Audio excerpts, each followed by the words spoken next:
এই দেশটা আমার বাপের, আমার বাপ স্বাধীন করে দিয়ে গেছে, আমি জানি। আবল তাবল কথাবার্তা বলতে থাকে।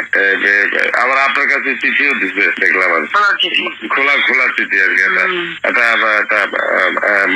এটা খারাপ আর কি, একটা ইয়ে আর কি। না, খুব উপদেশটা বানাও, দিন আমি একটা পরে ফেলাই দিচ্ছি। আমার উপদেশটা বাড়বে না। এই দেশটা আমার বাপের, আমার বাপ স্বাধীন করে দিয়ে গেছে, আমি জানি এই দেশ আমি চিনি। এখানে আমি বাংলাদেশের কথা বলার সুদ করে আমার উপদেশটা বানাতে চোর একটা বলছে গ্রামীণ ফোনে সব ইনকাম গ্রামীণ ব্যাংকে যাবে, যে টাকা গ্রামীণ ব্যাংক গরিব মানুষের সাহায্য করবে।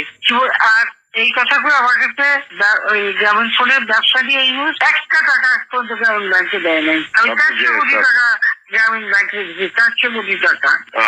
ওটা তার অন্যান্য প্রতিষ্ঠানে লাগাচ্ছি। না না, তখন গ্রামীণ ব্যাংক বাইরে বক্সে ঢুকাই দিই। গ্রামীণ ব্যাংক তখন ওই শেষ হয়ে চলে যাচ্ছিল, ওর বদলতে গ্রামীণ ব্যাংক মাঠে বসে গেছিল। ও তো সব ব্যাংকের সব থেকে তো লুচি খেয়ে গেছে। তখন আমি প্রথমে 100 কোটি, তারপর 200 কোটি, তারপর আবার 100 কোটি, এটা 98 সালে দিচ্ছি চালু রাখছি। তখন এই গ্রামীণ ফোনের ব্যবসা ছিল, এই ব্যবসাটার থেকে যে লাভটা হবে সেই টাকাটা চলে যাবে গ্রামীণ ব্যাংকে, রেগুলার গ্রামীণ ব্যাংকে একটা সোশ্যাল ইনকাম থাকবে।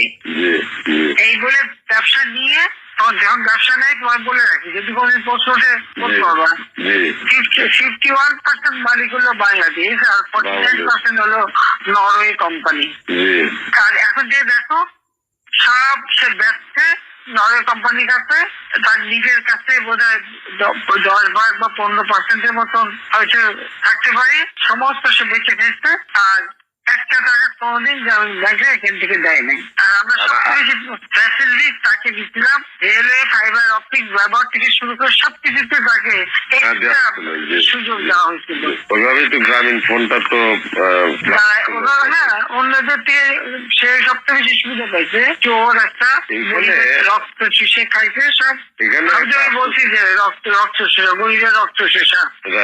যে 30% তার হিসাব করলে 30% সুদ হইতো। সে যা গ্রামীণ মানুষকে যে লোন দিত, তাতে তার যে কম্পাউন্ড ইন্টারেস্ট যদি আপনি ক্যালকুলেশন 40-47% দেখে এমন হয়, তাহলে আর লোকের আর কি থাকবে, ও তো গরিব আরো বেশি করে হয়ে যাবে। তার তোমাদের ইতিহাস জানো না, হিলারি ক্লিন্টনে নিয়ে গেছিল যশোরে, তার হাত দিয়ে মানে ব্যাংকে ঋণ দেওয়ালো। এরপর সেই লোকগুলি সাধারণ গরিব লোক, হরিজন গ্রুপ, তারা ওই এলাকায় থাকতেই পারে নাই, কারণ ওই ইন্টারেস্ট দিতে দিতে দিতে তার ফকিরে নিজের যে বাড়িঘর ভিটামাটি তাও কেড়ে নিয়ে গেছে। তারপরে তারা ওই এলাকা থেকে হারাই গেছে। দেন আমি খুঁজছি একজনের পাশে খাগড়াছড়ি, সেখানে যে এসে কাজ করে খায়, আরেকজন নীলফামারী নদী আসতো কোথায়, যে এরা ওই পরিবার সদস্য এলাকা থেকেই হারাই গেছে।